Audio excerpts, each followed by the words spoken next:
सासू माँ बदल गई। कहानी उस घर की है जहाँ बहू और बेटी को एक माना जाता था, लेकिन फिर अरे शिखा बेटा, तू रसोई में क्यों घुसी रहती है? जा, रोटी मैं बना लूंगी। नहीं नहीं माँ जी, आप बैठिए, बस सारा खाना बन ही गया है। श्वेता को बोल देती हूँ, वो खाना लगा देगी सबका। सॉरी भाभी, मेरे पास वक्त नहीं है। माँ, मुझे पैसे देना, पार्लर जाना है।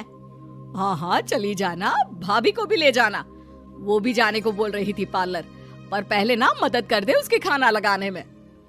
देख माँ, वो बहू है, उसे बहू रहने देना, इतना सर पर मत चढ़ा भाभी को। श्वेता, ज्यादा मत बोला कर। बहू और बेटी में कोई फर्क नहीं होता है। जा जाकर काम कर। ननद को माँ का भाभी से इस तरह प्यार करना बिल्कुल अच्छा नहीं लगता। वो बार बार किसी न किसी तरह माँ को भाभी के खिलाफ भड़काती रहती, लेकिन कोई फायदा ना होता। एक रोज, अरे बेटे किशन, जा बहू को कहीं घुमा कर ला, सारा दिन घर में काम करती रहती है। हाँ हाँ माँ, हम लोग जा रहे हैं ना गोवा। अच्छा जी, भाभी ने तो हमें बताया भी नहीं। वैसे तो सारी पंचायत करती है, ये गोवा वाली बात क्यों छुपा गई हमसे? अरे क्योंकि उसे खुद नहीं पता था बहन। मुझे टिकट सस्ती मिल रही थी तो मैंने बुक कर दिया। हाँ शिखा, पैकिंग कर ले, संडे हम जा रहे हैं गोवा। दोपहर में शिखा पैकिंग कर रही थी कि सास आ जाती है। ये क्या बहू, साड़ियाँ? अरे गोवा जा रही है घूमने या फिर शादी में मायके हैं? माँ जी, ऐसा कुछ है ही नहीं, समझ में नहीं आ रहा क्या रखूं कपड़े में। अरे तेरी और श्वेता की साइज तो एक ही है, उसके कुछ मॉडर्न कपड़े ले ले, आकर लौटा देना। हाँ माँ जी, ये ठीक रहेगा। शिखा श्वेता के पास जाती है और उससे कपड़े मांगती है। ना जी ना, मैं अपने कपड़े ना दूं, वैसे भी फैल जाएंगे मेरे कपड़े, बहुत महंगे वाले हैं। शिखा मुंह लटकाकर कमरे में आ जाती है तो सास कहती है, चल तैयार हो जा, तुझे मैं शॉपिंग करा कर लाती हूँ गोवा की। बस फिर क्या था, सास बहू निकल जाते हैं मार्केट और एक से बढ़कर एक ड्रेस खरीद कर घर आते हैं। पहले बता देती कि नए कपड़े दिलाने वाली है भाभी को, तो मैं अपने ही दे देती ना भाभी को, मुझे दिला देती नए कपड़े। देख श्वेता, परिवार का मतलब सबके साथ रहना होता है, ना कि सिर्फ अपना सोचना। वैसे भी तुझे अच्छे संस्कार सीखने चाहिए।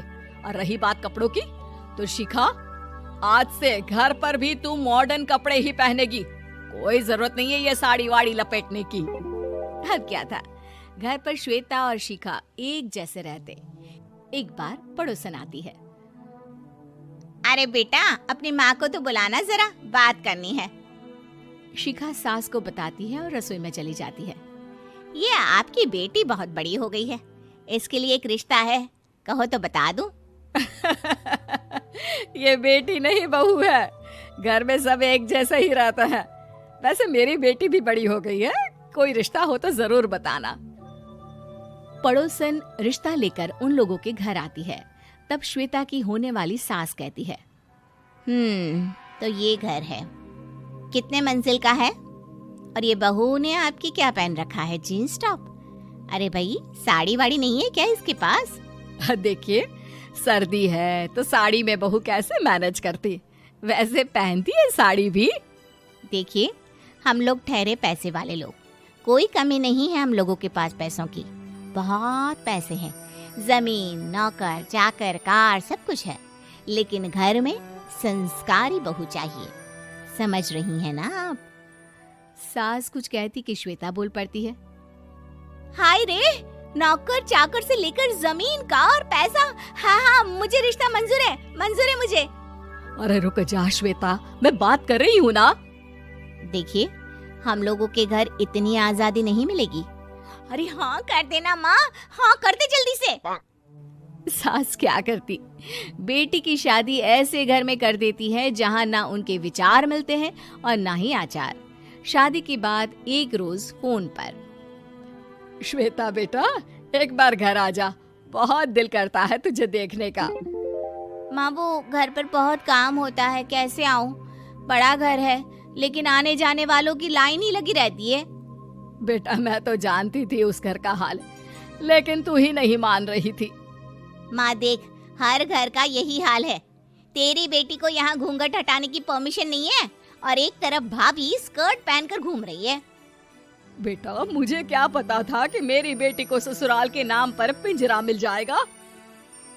अच्छा माँ, फोन रखती हूँ, सास को गर्मा गर्म रोटी खिलानी है। तुम लोगों की तरह नहीं कि एक रोटी बनाओ, एक सब्जी बनाओ, फिर सारा दिन फ्री होकर घूमो। सास फोन तो रख देती है, लेकिन सोच में पड़ जाती है कि एक तरफ बेटी जिसे कोई आजादी नहीं, वहीं दूसरी तरफ बहू जिसे देखकर लगता ही नहीं कि उसकी शादी भी हुई है। अगले रोज। शिखा, अरे ओ शिखा। हाँ माँ, क्या हुआ? कुछ चाहिए आपको? मैं जिम जा रही थी।